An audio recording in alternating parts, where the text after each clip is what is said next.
Gym carry নামটি শুনলেই আমাদের চোখের সামনে ভেসে ওঠে এক হাস্যরসাত্মক চরিত্র, এক হাস্যকর দৃশ্য আর এক অসাধারণ কমেডির জগৎ। তিনি হলেন সেই অভিনেতা যিনি নিজের অভিনয় দক্ষতা দিয়ে কোটি কোটি দর্শকের হৃদয় জয় করেছেন। 1 বছর আগে 2022 সালের এপ্রিল মাসে তিনি ঘোষণা দিয়েছিলেন যে তিনি অভিনয় থেকে অবসরে যাচ্ছেন, যখন তার সোনিক দ্য হেজহগ 2 ছবিটি মুক্তি পায়, যখন তিনি জানিয়ে দেন এটি তার শেষ চলচ্চিত্র হবে। অবাক করা তথ্য হলো, সেই ঘোষণার 1 বছরের মধ্যে তিনি আবারও অভিনয়ে ফিরেছেন এবং ভক্তদের জন্য এক বিস্ময়কর অভিজ্ঞতার সৃষ্টি করেছেন।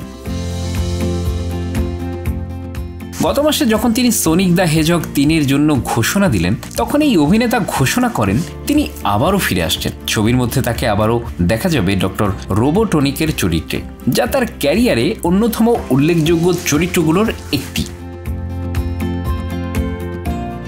20 ডিসেম্বর যুক্তরাষ্ট্রের সিনেমা হলে মুক্তি পেয়েছে সোনিক দ্য হেজহগ 3 এবং সেখানে জিম ক্যারি ডক্টর রোবোটনিকের চরিত্রের মাধ্যমে আরও একবার দর্শকদের হাসির খোরাক দেবেন।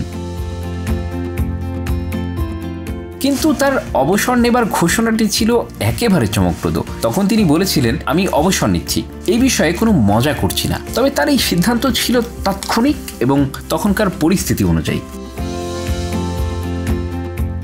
তিনি পরবর্তীতে জানান এটি সময়ের উপর নির্ভর করবে। যদি কোনো দেবদূত স্বর্ণের কালি দিয়ে চিত্রনাট্য লেখেন এবং আমাকে বলা হয় এটি মানব কল্যাণে খুবই গুরুত্বপূর্ণ, আমি হয়তো তখন আবার ফিরে আসতে পারি, কিন্তু এখন বিরতি নিচ্ছি। এখন জিম ক্যারি যেভাবে ফের সোনিক ইউনিভার্সে ফিরেছেন, তাতে তার অভিনয় জীবনের পরবর্তী অধ্যায়ের প্রতি ভক্তদের আগ্রহ বেড়ে গেছে। তিনি যখন তার অবসরের সিদ্ধান্তের কথা স্মরণ করিয়ে দেয়, তখন এক বিনোদন ভিত্তিক সংবাদ মাধ্যমকে মজার ছলে বলেছিলেন, হ্যাঁ, ওই রাতে হাইপারবোল হয়েছিল।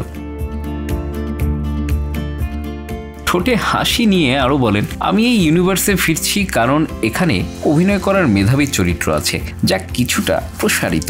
আর আপনাদের জানাই, আমি অনেক কিছু কেনাকাটা করেছি। খোলাখুলিভাবে বললে আমার টাকার প্রয়োজন। এটা স্বাভাবিক যে ক্যারির যেমন অভিনয় জীবনের প্রতি অনুরাগ, তেমনি তার আর্থিক দিকও একটা বিষয়। ক্যারি যখন নিজের প্রতি তার আগ্রহ ব্যক্ত করেন, তখন তিনি আবারও ফিরে আসেন তার পরিচিত চরিত্রে, ডক্টর রোবোটনিক চরিত্রে, যা তার ক্যারিয়ারের জন্য একটি গুরুত্বপূর্ণ মুহূর্ত।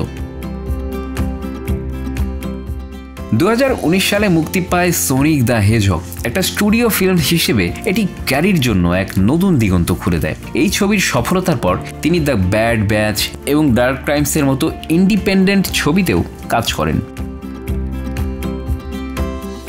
এছাড়া তিনি স্যাটারডে নাইট লাইভে মার্কিন প্রেসিডেন্ট জো বাইডেনের চরিত্রেও হাজির হন, যা তার ক্যারিয়ারের আরেকটি স্মরণীয় মুহূর্ত ছিল। সোনিক দ্য হেজহগ চলচ্চিত্রটি 2020 সালে মুক্তি পায় এবং এটি দর্শকদের কাছে ব্যাপক জনপ্রিয়তা লাভ করে। এরপর সোনিক ইউনিভার্সের দ্বিতীয় কিস্তি সোনিক দ্য হেজহগ 2 মুক্তির মাধ্যমে তার অভিনয় জীবনকে নতুন মাত্রায় নিয়ে যায়।